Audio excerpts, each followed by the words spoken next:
let's take a look at 11 through, or 12 through 15. So I'm going to start by drawing a triangle here. And it says that the cosine is a positive value. Well, I know cosines are positive in quadrants 1 and 4. It also says that the terminal angle I'm finding needs to go from 0 to pi. So the only place where we have overlapping is quadrant 1. So I'm going to go straight out, come straight back down, and make that triangle. This is my interior angle. Now I know that cosine is going to be a ratio of adjacent over hypotenuse. So adjacent over hypotenuse. Let's find this missing length. So a squared plus b squared equals c squared. That'd be 9 minus 4 equals b squared. Since we're talking about the length, it's only going to be a positive value. Okay, so let's figure out what that angle is and then take it times 2. So I'm going to grab my calculator. I can use any one of the trig functions. I'm personally going to try to stay away from working with the square root. So in my calculator, I'm going to know cosine of this angle is 2/3.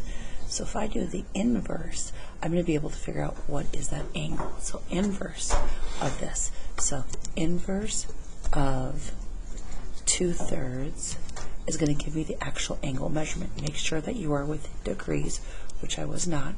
Let's come back here, and we can see that this angle right here, the angle right there, is 48.2 approximately. But I want to double that angle, so I'm going to take this times 2, and here's my angle mark. It should be a little degree symbol there. And each one of these should have actually a degree symbol, not a D in that position. Okay, now let's find what is the sine.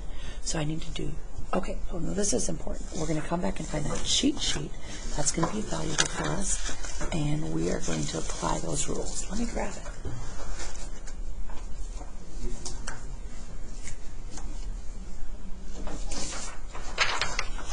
All right, so let's find the double angle rule. I'm going to write this formula out. So I have 2, this is equivalent to the sine of 2 times this angle is equivalent to 2 sine of the angle times the cosine of the angle. Okay, let's put in this measurement. I'm going to come off to the side. So on the right hand side, I have 2 sine of this angle. Okay, 2 sine of this angle. What is the sine of the angle times the cosine of the angle? Well, sine is going to be a ratio of opposite over hypotenuse, and cosine of this angle is going to be adjacent over hypotenuse. When I multiply across, I have 4 square root of 5 over 9.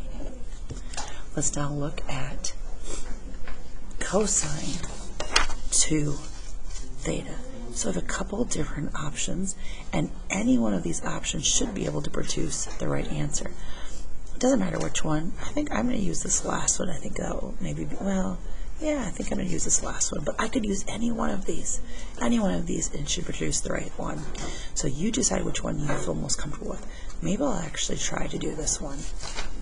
Okay, so I know the cosine of 2 theta is equal to 2 cosine squared theta minus 1. Now, what is cosine? Cosine here is going to be adjacent over hypotenuse. I'll need to square that and then subtract 1. When I square this, I end up with 4 over 9. So I get 8 over 9. 8 over 9 minus 1. Well, I know subtracting 1 is really negative 9. Excuse me, is really 9 over 9. 1 is the same as 9 over 9. And when I go ahead and simplify, I have negative 1/9. Negative 1/9 is going to be option D. Let's look at the tangent. So again, I go back to this paper. I'm going to write this down. So here I'm looking at 2 tangent theta over 1 minus tangent squared theta. Okay, well, what is the tangent? Tangent is going to be opposite over adjacent. So 2 times the square root of 5 over 2 minus 1 times negative 5 over 2. I have to square this, so I'm just going to write it down twice. Now, in the numerator, I can see that the 2's are going to be simplified to 1. So in the numerator, I'm left with simply the square root of 5. In the denominator, I have 1 minus, well, the square root of 5 times the square root of 5 is really the square root of 25. And the square root of 25 is 5. 2 times 2 is 4.